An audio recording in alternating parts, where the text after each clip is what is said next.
Hello everyone and welcome back to Strike Zone with St. Paul Saints Manager George Tsamis. Strike Zone is a weekly program that gives you, the fans, the opportunity to ask the St. Paul skipper questions about the Saints, baseball or sports in general, or just seek George's wisdom about life events. In this week's episode, George shares his comments with us about the All-Star Game. He talks with us about the impressive performance of Dan Johnson, and George answers an age-old question of Ginger or Maryanne. Let's get right to Strike Zone.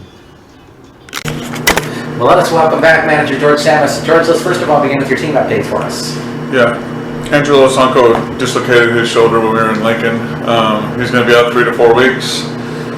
It's too bad he's having a really good year, and it's too bad because he missed the home run derby and the All-Star game. And if he was in the home run derby, he and I would have won it together. So it's too bad that it didn't happen. But Alonzo put on a good show, so that was nice.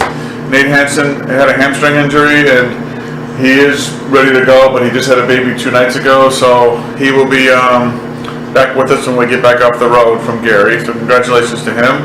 Willie Argo was activated, healthy, had a good night. The All-Star Game was a great event, 2 nights. It was, our guys pitched well. It was just a great, well-run event, and I'm glad we had it here, and it was great for the guys. The guys loved it. Alonzo was real excited in the home run derby. He loved it. Just lost in the final to Kurt Smith. And Mark Hamburger was started the game as he should have and did a good job. Got out of a little jam, and so since the last time Mark did suffer his first loss, but it wasn't on him. He pitched well enough to win. We just put a little sloppy behind him. He wound up getting the win in the All-Star Game too, I believe. So. Yes, he did. They had first and third nobody out, and he got out of it, so it was a good job by him. Oh, I'm sorry. And at the All-Star break, I think we're playing really well, and it's nice to go into the All-Star break winning a big, 4-game series in Lincoln, winning 3 out of 4. So it was a nice way to go in. I think a lot of people look at this team and see them somehow or another not as good as last year or something. That was just such a remarkable season, but this team is really firing out there. Yeah, it's tough to compare it to last year, but it's just this team's doing really good. We've been in first place pretty much every day this year, other than one, and guys are just doing a real good job. And I said earlier in the season we weren't hitting enough, but I think, especially lately, we have been swinging the bats well. Well, let us head to our fan questions this week. We'll first of all begin with John from Chaska. He says, if you were looking to improve your team at this point, where are places that you would look to try to find the right player? You look everywhere. You look at the releases, you look at the waiver wire every day, and you just see if there's something available or if maybe the team's looking to trade somebody. But you always have to be looking and keep your eyes and ears open, and hopefully something falls into your lap. Charlie from Ritchie would like to know, is it hard to make deals with the teams in the American Association because they don't like to trade to teams in the same league as them? Sometimes, but I don't know if it's just that reason. Sometimes it's just deals should be fair, and sometimes they're not, and some teams that maybe are out of it really don't want to give up on the season. They want to try to finish strong. So yeah, it is tough to make a fair deal with somebody.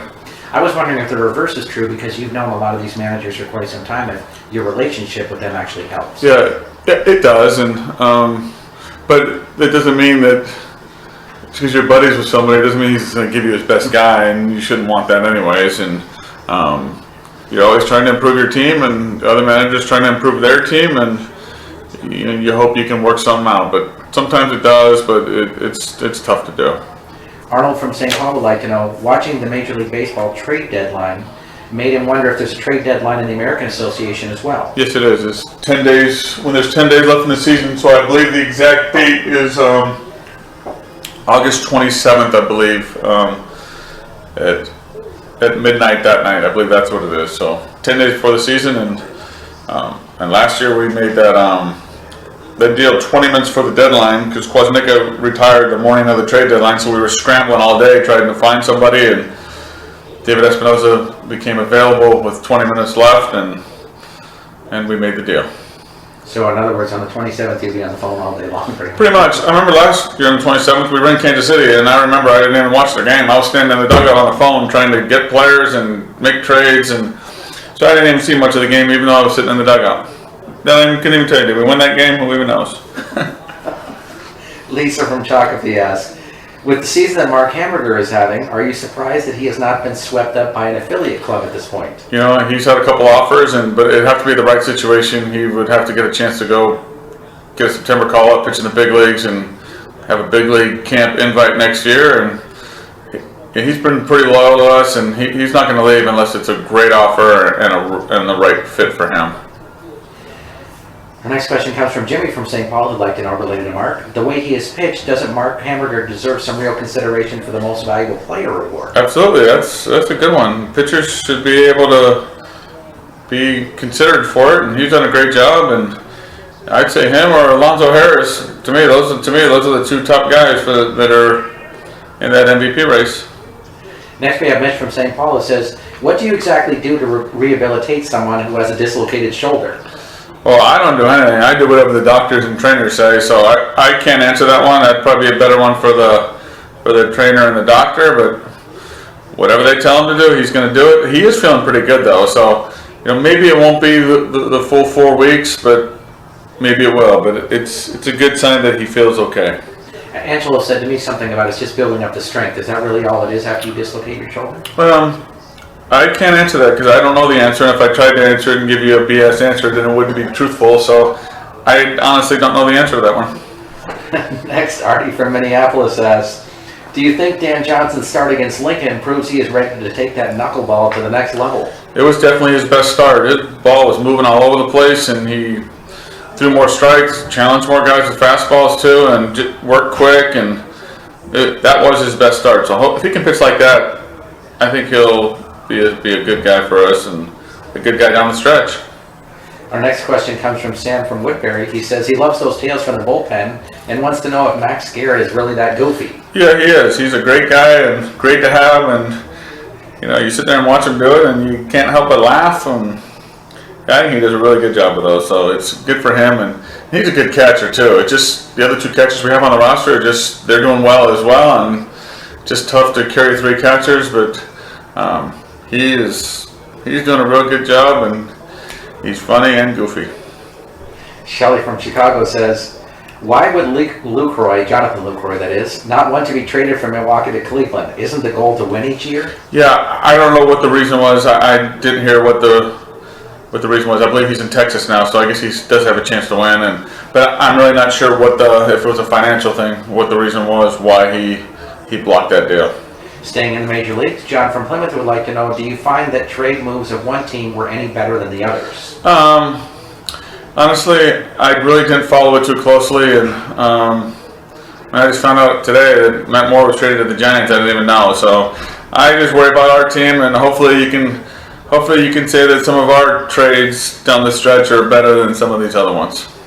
Henry, the Yankees hater, says the Yankees seem to trade away anyone of value. Isn't it good to see they're stinking? Not really, because I think it's good to have the villain in the playoffs where everybody can hate them, but they're trading away some of their good guys to get younger and faster, and maybe that's the way to go. It's worked for other teams, and I was just surprised because they were still in the wild card race when they got rid of their 2 great relievers. So, I really don't know. I guess they got a lot of value back, but they were still in the race, and so that was a little surprising.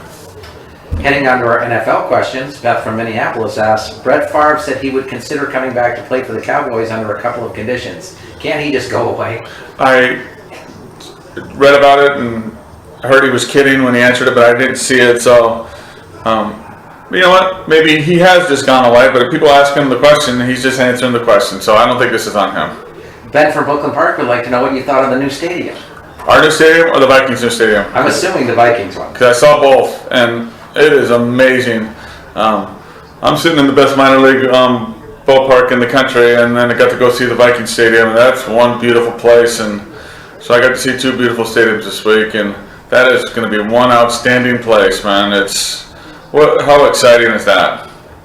Aaron from St. Paul asks you, how many wins do you see Jimmy Garoppolo getting in place of Tom Brady? It's 4 games, so I see 4 wins. So even though they open up on that Sunday night game in Arizona, but I say 4 wins. Patriots are outstanding, and what a great coach, and he'll find ways to get it done.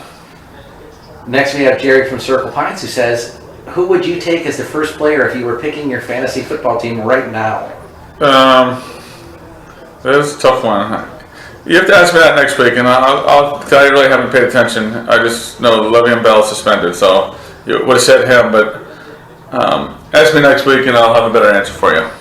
Heading into our Olympics, Graham from St. Paul says, have you seen those venues in Brazil? Would you go there to compete in competitions that are done in fecal water? It's tough to pass up going to play there and get a chance to do that. So consider and say, hey, I'll never do that. But you get that opportunity. It's tough to pass up, and it'd be a great thing to go do it. Trent from Albert Lee has a question we're going to learn a lot about George here. He says, George, I heard this question asked of another manager, and I'm curious about your take. You settle the age-old question, Ginger or Maryanne? I really haven't seen that show that much when it was on a couple times, and I really didn't have to go with Maryanne, though, because why not? They both are very pretty, though, so it's a tough call, but we'll go with Maryanne. Thanks, George. Thank you. We want to thank Manager George Tsamis for joining us on Strike Zone this week. If you have your own questions you'd like to ask the St. Paul Saints skipper, please send them to us at askgeorge@minorleaguesportsreport.com. That's askgeorge@minorleaguesportsreport.com. Please have your questions to us by Saturday evening so we can give the skipper a little time to review them before we record the show. I'm Rob Pannier, the managing editor of the Minor League Sports Report, and we'll see you next time on